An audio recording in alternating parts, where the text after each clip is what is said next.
২৪-এর পূর্বে আমরা দেখেছি বাসা থেকে তুলে নিয়ে সাদা পোশাকে এসে গুম করে হত্যা করা হতো।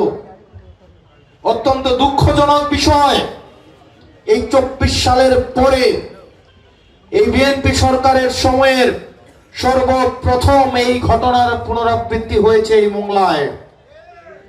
এই মোংলাতে সাদা পোশাকে এসে একজনকে বাসা থেকে তুলে নিয়ে যাওয়া হয়েছে আজকে ৩ মাস, তাকে আর ফেরত দেওয়া হয় নাই। এই গুমের ঘটনা ২৪-এর পরে বিএনপি সরকারের জন্য একটা কালো অধ্যায় হিসেবে সূচিত হলো।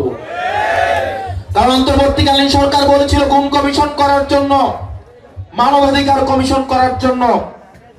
বিএনপি সরকার কথা দিলেও যেই দলের সবচেয়ে বেশি নেতা নির্যাতিত নিপীড়িত হয়েছে, সেই দলের নির্যাতিত নিপীড়িত নেতা থাকা সত্ত্বেও কার প্রেসক্রিপশনে আমরা জানি না, তারা এই গুম কমিশনের বিরুদ্ধে অবস্থান নিয়েছে।